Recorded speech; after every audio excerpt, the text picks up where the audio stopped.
রোজাদার, আল্লাহর এক বান্দা গরিব মুসলমান, ঘরের সবাই মিলে রোজা রেখেছেন বাচ্চা সহ, কিন্তু কপাল খারাপ।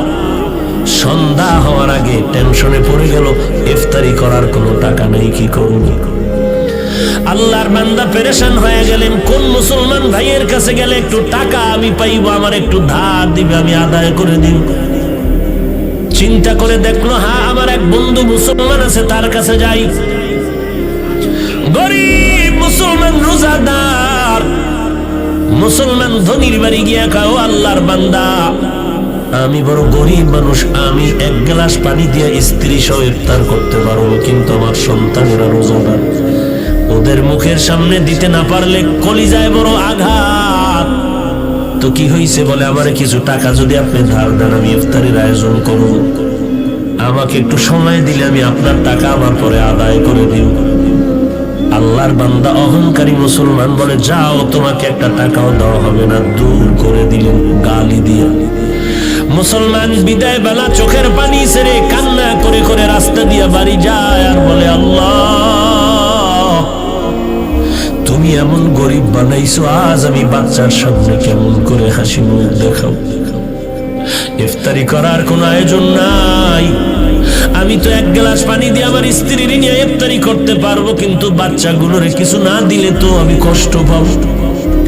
আল্লাহর বান্দা চোখের পানি ছেড়ে কান্না করে আর বাড়ির দিকে আগায়। হঠাৎ করে একটা বিধর্মীর সাথে মোলাকাত হয়ে গেল।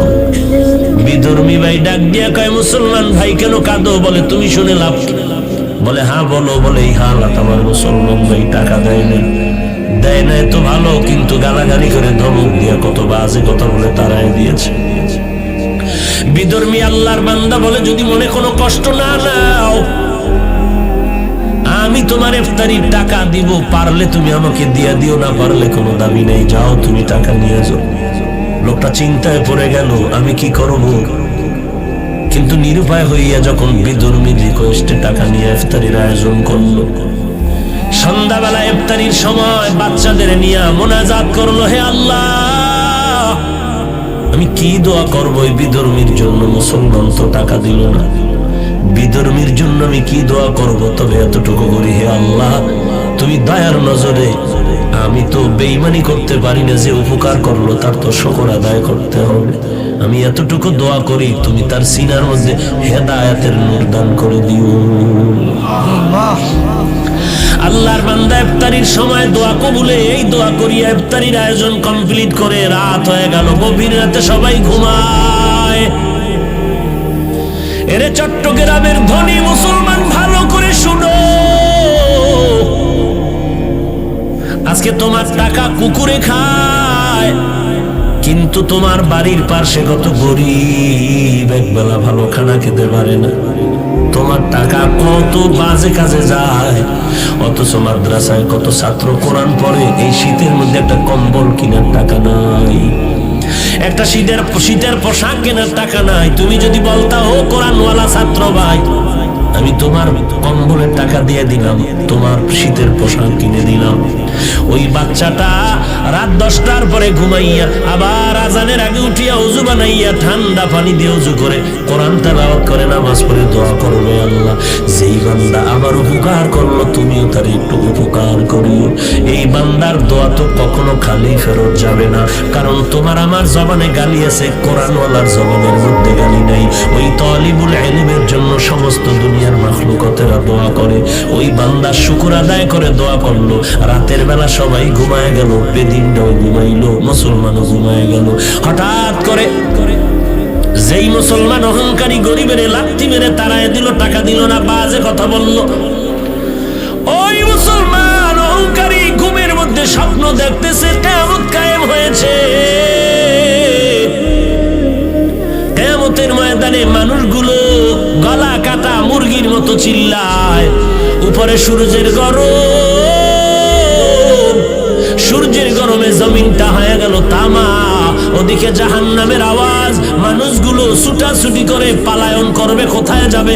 অসহ্যকর অবস্থা, গরম সহ্য করা যায় না, মাথার মগজগুলো টাস টাস করে ফাটতে শুরু হলো, চোখের পানি, কান্নার আওয়াজ, ওদিকে আমার আল্লাহ পাকের কাহরিয়তের আওয়াজ চলতেছে, লিমানিল মুলকুল ইয়াউম,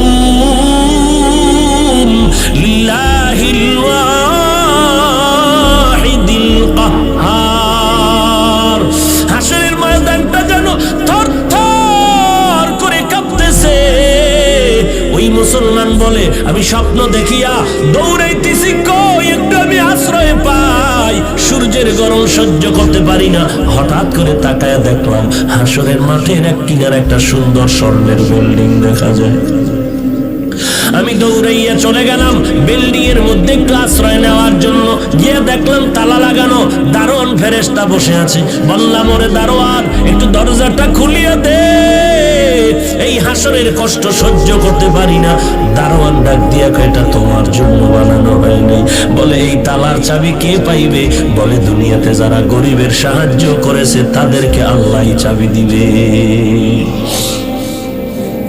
মুসলমান অহংকারীটা ঘুম ভেঙ্গে হতাশ হয়ে গেল। দেখলাম কি হলো, কি দৌড়াইয়া গরিব মুসলমানের বাড়িতে হাজির।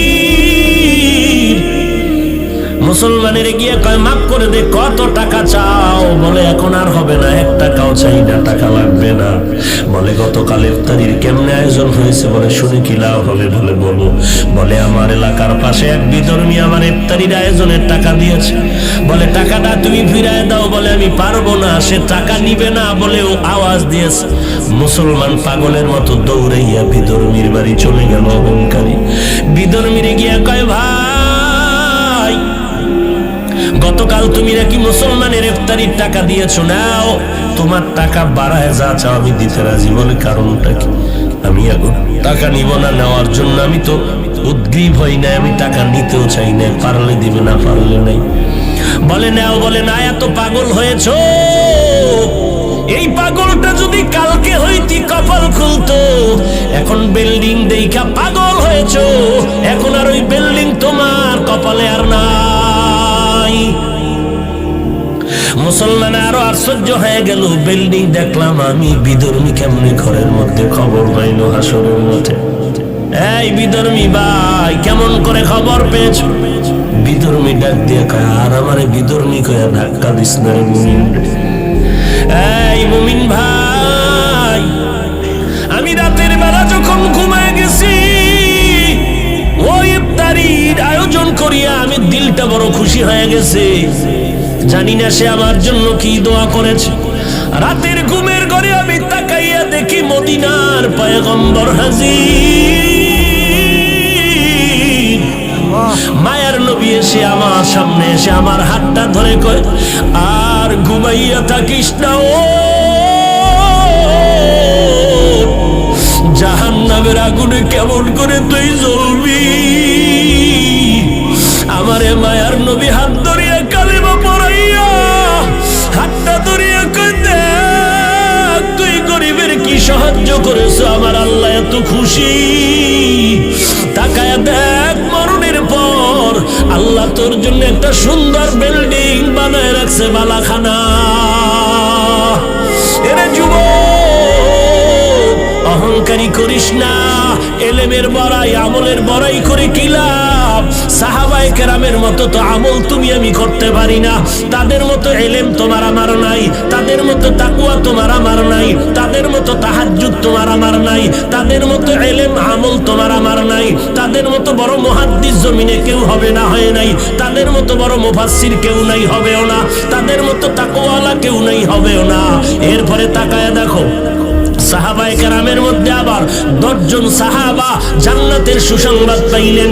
1 নম্বরে আবু বকর, এরপরে ওমর, ওসমান, আলী রাদিয়াল্লাহু আনহুম আজমাইন। এদের ইতিহাস তাকাও, 10 জন সাহাবা